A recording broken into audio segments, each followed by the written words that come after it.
দুটো মাছই নিয়ে আসছে।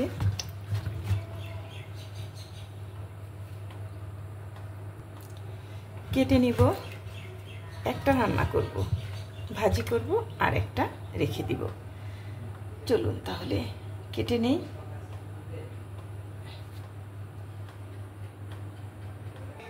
মাছটা আমি কেটে ধুয়ে ক্লিন করে নিয়ে আসছি।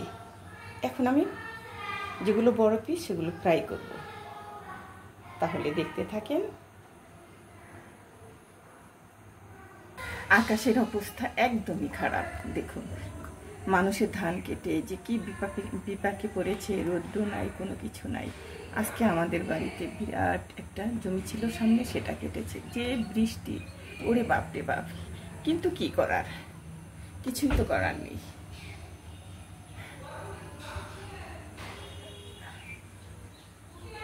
সব জমি কেটে ফেলেছে ধান, কোনো জমিতেই এখন দুই একটা আছে বাকি। এখানে দিয়ে দিচ্ছি মরিচ গুঁড়ো, হলুদ গুঁড়ো,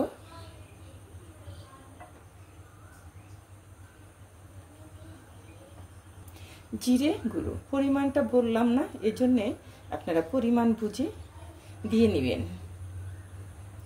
দিয়ে দিচ্ছি লবণ।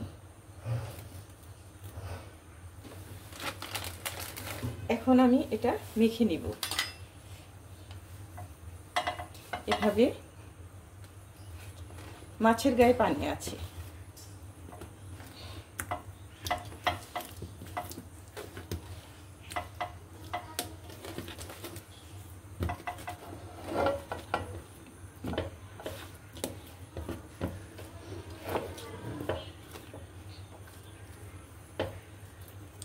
ইলিশ মাছ তো এমনি খুব ফ্লেভার, রান্না করলেও ভাজি করলেও।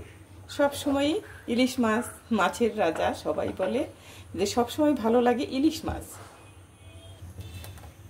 ফ্রাই প্যানটা গরম হয়ে গেছে, আমি তেলটা দিয়ে দিচ্ছি।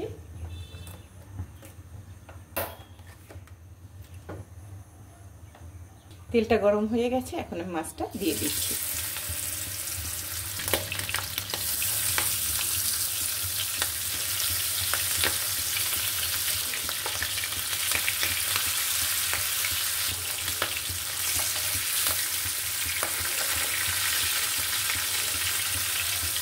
প্রথমে আমি চুলার আঁচটা বাড়িয়ে দিয়েছিলাম, এখন মিডিয়ামে রেখেছি।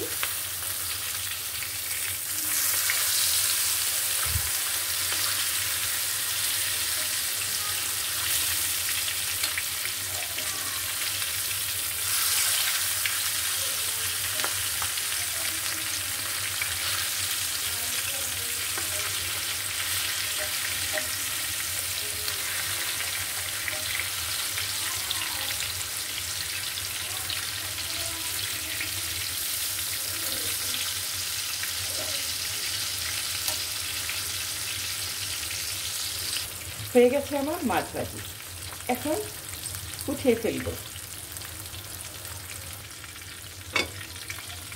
সার্ভিং প্লেটে আমি উঠিয়ে নিচ্ছি, কারণ এখানে থাকলে বেশি মুচমুচি হয়ে যাবে।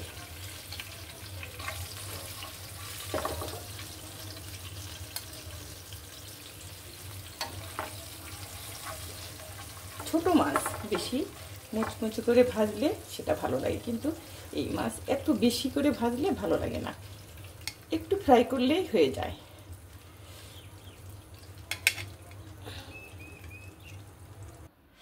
আমার একদমই লাইক একদমই হচ্ছে না, প্লিজ আপুরা একটা করে লাইক দিয়ে দিবেন, আমি আপনাদের কাছে অনুরোধ করে বলছি। আর আমাকে যারা আমার ভিডিও দেখছেন বা যারা কমেন্ট করেন, তারা আমাকে সাবস্ক্রাইব করে দিবেন, যারা না করেছেন। আর যারা করেছেন তাদের জন্য অনেক অনেক দোয়া ও ভালোবাসা রইল আপনাদের প্রতি।